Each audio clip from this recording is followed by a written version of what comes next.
Yeah, we're good to go. So just to start off, could you give us a couple of like biographic details about yourself, like how old you are, where you were born, what you like to do, that sort of thing? Sure. Uh, I was born in South Florida, Pompano Beach, Florida, and I'm 70 years old. I came to the Virginia area in a military assignment with the Navy. My first appearance in this region, although I moved around a little bit up and down the East Coast, was in 1973. And I've been in and out of Hampton Roads for most of that time. Mm-hmm. I'm married and live at this residence with my wife and a daughter. She's here today, and we're quite sensitive about her privacy. She's 34 years old. She has Down syndrome. She has younger siblings who have gone on to their adult lives and so forth, but she's still here with us and actually takes care of us. Mm-hmm. So I'm a retired military officer, naval officer, and we have a blended family.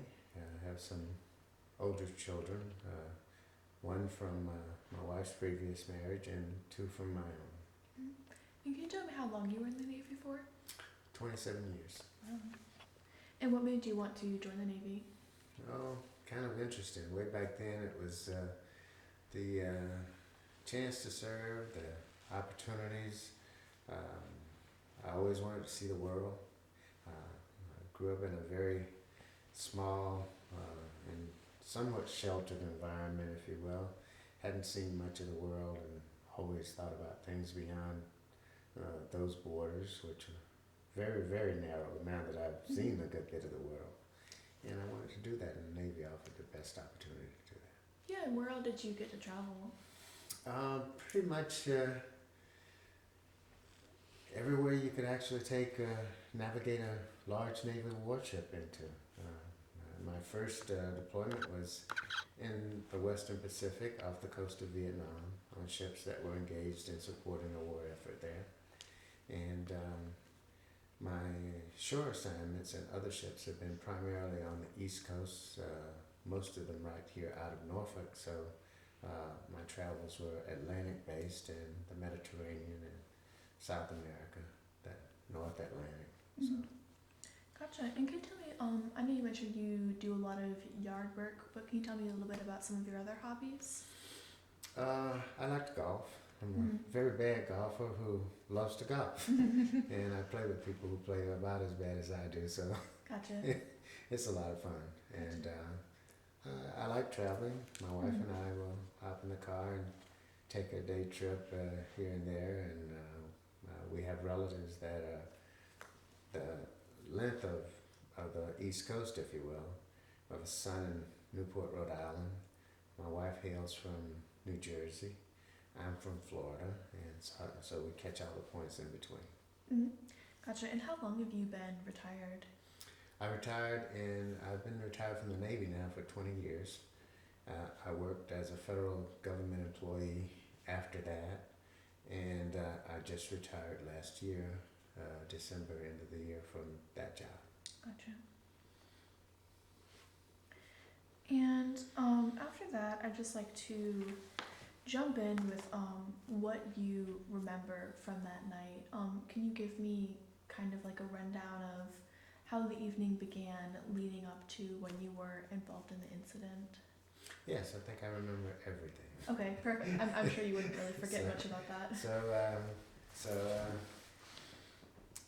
I took a job after retiring with a federal government agency, the United States Marshal Service, up in Arlington, Virginia, and worked for them for about a year, and transferred over to a DoD organization, Military Sea Lift Command, which is a Navy command that was headquartered at that time in the Washington Navy Yard, and kept me in the region there for a bit.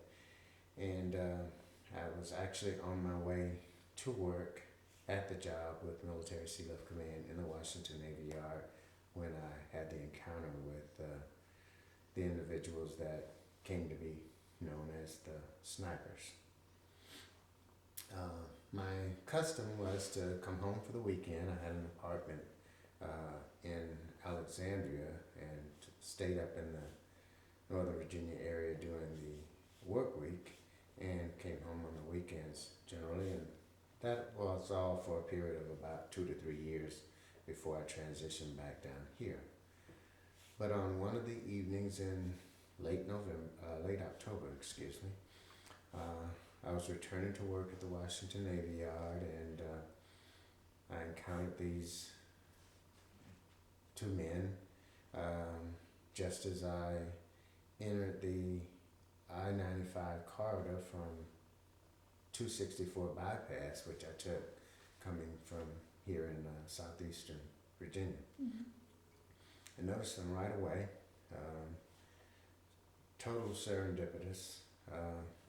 They were there, I was there. Nothing at all that would have been different from meeting other cars, but it was a pretty tense time, as folks who were around at that time would recall, because of the shootings and killings that were taking place. And actually, it was kind of a welcome sight to see a couple of able young African Americans and me out there. It's like, okay, well, there's a bit of a fit here, and we'll sort of hang around a little bit, and there's safety in numbers. Mm-hmm. And pardon me, were you in the cars or were you outside of the car? I was in the car the entire cars. time. Okay, so you saw them in their own vehicle. They were in their own vehicles, Gotcha. and I was in mine. Gotcha. And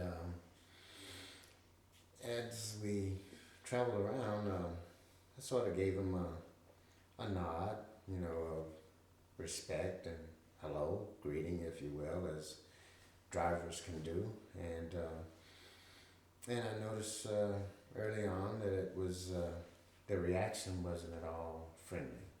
In the Navy, we have something called IFF, Identification Friend or Foe, and this was sort of akin to that. You have a little visual outreach, and hopefully it's responded to positively in whatever gesture would signal that, and then you kind of carry on. Theirs was certainly not friendly. It was somewhat confusing at first, but something I would later come to regard as hostile or harmful. Mm-hmm. Gotcha. And you had mentioned that you were engaged in kind of a high-speed encounter that lasted. That did develop because at some point during the encounter, and they had two occupants in their car. The situation in the car was John Allen Muhammad was driving. The person I now know to be John Allen Muhammad was the driver, and Malvo was a passenger.